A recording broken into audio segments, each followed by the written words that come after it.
জানো, এই পৃথিবীটা এক। এই পৃথিবীতে আমরা মানুষেরা সবাই এক, কিন্তু পৃথিবীর বাস্তবতা একদমই ভিন্ন। এখানে সবার জীবন একরকম নয়, এখানে সবার জীবন যাপনও একরকম নয়। অনেককেই বলতে শুনেছি, দেখবে যে জীবন থেকে বিলাসিতাগুলোকে বাদ দিলে অনেক ভালো থাকা যায়। তবে সমাজের বাস্তব চিত্র এটা বলে না। প্রচুর মানুষ আছে যারা বিলাসিতাকে বাদ দিয়েও ভালো থাকতে পারে না, যারা বিলাসিতাকে ত্যাগ করেও সুখে থাকতে পারে না। সব কিছুর মূলই হচ্ছে টাকা। জীবনে বেঁচে থাকার জন্য অনেক কিছুর প্রয়োজন হয়। প্রয়োজন অতিরিক্ত টাকা থাকাও ভালো নয়, তবে কিছুটা পরিমাণ ভবিষ্যতের জন্য সঞ্চয় করে রাখা ভীষণ জরুরি। বর্তমান সমাজে টাকাই হচ্ছে মানুষের একটা মেরুদণ্ড হয়ে দাঁড়িয়েছে। দেখো, যার পকেটে টাকা আছে সে কিন্তু লাক্সারি গাড়ি চড়তে পারে, তবে যার পকেটে টাকা নেই তাকে কিন্তু ওই ভিড় বাসেই ঠেলাঠেলি করে উঠতে হয়। যার পকেটে টাকার জোর আছে সে স্বাস্থ্যকেন্দ্রে গিয়ে খুব ভালো ট্রিটমেন্টটা পায়। যার টাকার জোর নেই তাকে ওই লম্বা লাইনে দাঁড়িয়ে সাধারণভাবেই ট্রিটমেন্ট নিতে হয়। সমাজে ধনী গরিবের একটা পার্থক্য আগেও ছিল, আর সেটা থাকবে, থেকেই যাবে। ওই যে বললাম, মানুষ হিসেবে আমরা একই রকম হলেও আমাদের চাহিদা কখনো পর্যন্ত একই রকম হবে না। যার আর্থিক জোর যতটা, তার বিলাসবহুল চাহিদা হবে।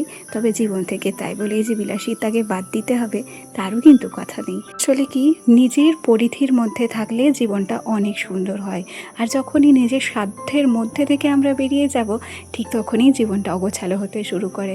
আচ্ছা, অনেক গল্প, অনেক কথা হবে তোমাদের সঙ্গে। তার আগে চলো নিজের পরিচয়টা দিয়ে নিই। নমস্কার, কেমন আছো সবাই? আশা করছি সবাই ভালো আছো, আর আমরাও বেশ ভালো আছি। আমি রিমি। আজকে আমার আরও একটি নতুন ব্লগে তোমাদের সবাইকে অনেক অনেক স্বাগত জানাই। জানো, আজকে যখন রান্না করতে এসেছিলাম তখন খুব তাড়াতাড়ি করে আমের চাটনিটা করে রেখেছিলাম, কারণ একদিকে বসিয়েছিলাম চা, একটা ওভেন ফাঁকা ছিল। ভাত আমার অনেক সকালবেলা হয়ে গিয়েছিল, সেই জন্য দেখলাম যে চা করার আগে আমগুলোকে কেটে নিই। আমের চাটনিটা একদিকে বসিয়ে দিই, ওদিকে চা হয়ে যাবে, গল্প করতে করতে চা খাওয়া হয়ে যাবে, সেই সাথে আমের চাটনিটাও খুব সহজে হয়ে যাবে। যেমন ভাবনা ঠিক তেমনই কাজ। সেরকমভাবেই আমি রান্না চাপিয়ে চা করে নিয়েছিলাম। আমি এবং আমার দিদিমা শাশুড়ি দুজন মিলে চা খেয়েছিলাম। আর তারপরে আমি সবজিগুলোকে কেটে নিয়েছি। এদিকে রান্না করব হচ্ছে মাছ। আগের দিন ফ্রিজে মাছগুলো ভাজা করে রেখেছিলাম, সেগুলো অনেকক্ষণ আগে বার করে রেখেছি। আর তারপরে সমস্ত সবজি কেটেছি। আজকে একটু খুব বেশি করে পেঁয়াজ এবং টমেটো দিয়ে, এর সাথে গোটা রসুন, কালো জিরে ফোড়ন দিয়ে একটু রান্না করব। প্রত্যেক দিনই তো নর্মালভাবে মাছের ঝোল খাওয়া হয়, তবে মাঝে মধ্যে আমি এরকমভাবে রান্না করি। আর এভাবে রান্না করলে সময়টা অনেক কম লাগে। মাছের আলুগুলো আমি খুব ভালো করে ভাজা করে নিয়েছিলাম, জানো, সেগুলোকে নামিয়ে রেখেছিলাম। এখানে দইটাও আমি ফেটিয়ে নিয়েছিলাম। আজকে একটু দই কাতলা করব। মাছে যেহেতু আলু না দিলে চলবে না, কারণ আমার সোনাও খাবে, আর আলু ছাড়া আমাদের খাওয়াও হয় না, তাই যে কোনো তরকারিতে আলু কিন্তু মাস্ট। জানি দই কাতলায় আলু যায় না, তবুও ওই যে সবার কথা ভেবে কি দিয়ে খাবে, আমার বড় কিন্তু আলু খেতে পছন্দ করে। সেই ভাবনা চিন্তা করে আলুগুলোকে খুব পাতলা পাতলা করে কেটে আমি মাছের মধ্যে দিয়েছি। আগের দিন রাত্রে ডিম দিয়ে আলু দিয়ে রান্না করেছিলাম, সেটাও বেশ খানিকটা রয়ে গিয়েছিল, সেটাও ওই ছোট্ট কড়াইতে গরম করে নিয়েছি। ভাত যেহেতু আগে হয়ে গেছে, সেজন্য মাথা থেকে অনেক চিন্তা নেমে গেছে। এখন টুকিটাকি যে থালা বাসনগুলো, সেগুলো নিয়ে এসে ধুয়ে পরিষ্কার করে নিচ্ছি।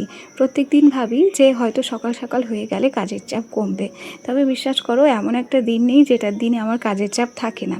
আসলে বাচ্চা কাচ্চা সামলাতে হয় তো, আর বাচ্চা সামলাতে গেলে সংসারের কাজগুলো একটু অগোছালো হয়। সংসারের এত কাজের মাঝে নিজের ঘরবাড়িটা সবসময় গুছিয়ে রাখতে চাই ঠিকই, গুছিয়ে রাখিও ঠিকই, তবে ওই খানিকক্ষণ পরে গিয়ে দেখি বিছানাটা আমার যেমন অগোছালো তেমনই হয়ে গেছে।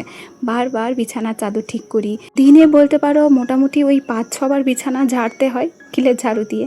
আর এখন কি করেছি জানো, এখন আমি রাত্রিবেলা আলাদা একটা বিছানার চাদর খাটের উপর পেতে রাখি।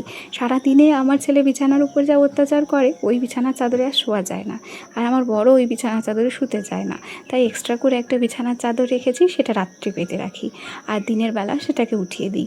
আর তাছাড়া রইল কসমেটিক্স, তারপর এক একটার পর এক একটা শোপিস, এগুলো তো অগোছালো হতেই রয়েছে।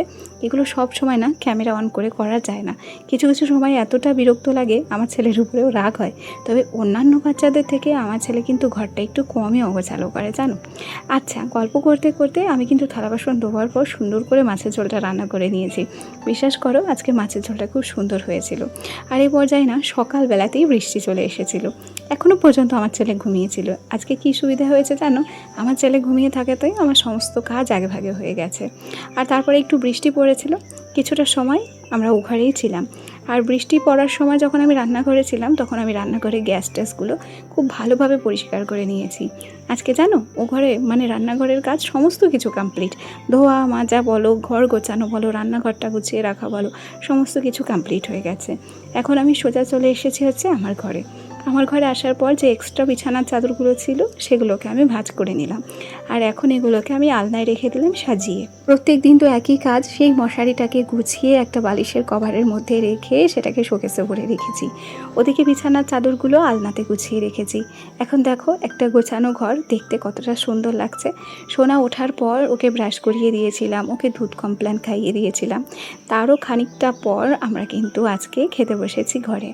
বাইরে টুকটাক করে বৃষ্টি পড়ছে, সেই জন্য বাইরে আর টেবিলটাকে বার করলাম না, আজকে ঘরেই সমস্ত কিছু রেডি করেছি। এক ঘরের মধ্যে খাওয়া দাওয়া গুছিয়ে রাখা ভীষণ কষ্টের, জানো তো।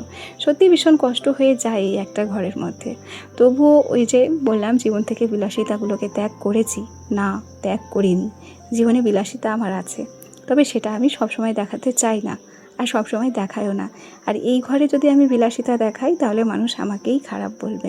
আমার পর সেদিনকে বলছিল, ঘরের জন্য এত কষ্ট করেছো, আর কিছুদিন কষ্ট করো। আসলে কিছু সময় বিলাসিতা থাকলেও সেগুলোকে দেখাতে নেই, আর কিছু সময় টাকা থাকলেও বিলাসিতাকে বাদ দিতে হয়। বাচ্চা কাচ্চার কথা ভেবে, তাদের ভবিষ্যতের কথা ভেবে, পারিপার্শ্বিক কথা চিন্তা ভাবনা করে এবং নিজের ভবিষ্যতের কথা চিন্তা ভাবনা করে মানুষের মনে অনেক প্ল্যান থাকে।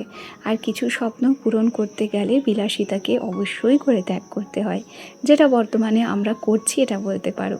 সব কিছুই তো আর খুলে মেলে তোমাদেরকে বলতে পারছি না, সময়ের জিনিস সময়তে বলবো, সেটাই সবচেয়ে ভালো হবে। আচ্ছা, গল্প করতে করতে দেখো কত কাজ সেরে ফেললাম। ওদিকে আমি কিন্তু সুন্দর করে আমার শোকেস, আমার আলনা সমস্ত কিছু ডাস্টিং করে নিয়েছি। আসলে কি, আমি জানি যে এই একটা ঘরেই আমাকে সব কিছু ম্যানেজ করতে হয়। আমার একটু অসুবিধা হয় ঠিকই, তবে খুব একটা অসুবিধা আমি তেমন কাউকে বুঝতে দিই না। আর সেই সাথে আমি একটু পরিষ্কার পরিচ্ছন্ন করে রাখতেও পছন্দ করি সব কিছু। তবুও এত কাজের মধ্যে ভুল ত্রুটি কোথাও রয়েই যায়। আগের দিন একটা দিদিভাই আমাকে কমেন্ট করেছিল যে, দিদি তুমি কি কলের পর পরিষ্কার করো না? আসলে সত্যি কথা বলি, আমার একা হাতে চারিদিক সামলাতে খুব কষ্ট হয়। আমার বাড়িতে হেল্প করার মতো মানুষ আমার আছে, তবে তারা যদি ইচ্ছাকৃতভাবে আমাকে হেল্প না করে, তাহলে আমি একটা ছোট্ট ওই 4.5 বছরের বাচ্চা নিয়ে চতুর্দিকে কিভাবে খেয়াল করি বলো তো? সব কিছু খেয়াল রাখা আমার ক্ষেত্রে সম্ভব হয় না। হ্যাঁ, আমি চোখে দেখতে পাই যে আমার কলের পর নোংরা, তবু সেগুলোকে পরিষ্কার করার মতো সময় আমার হয়ে ওঠে না। যাই হোক, এ পর্যায়ে আমার আজকের ভিডিওটি এখানেই শেষ করছি। সবাই ভালো থেকো, টাটা।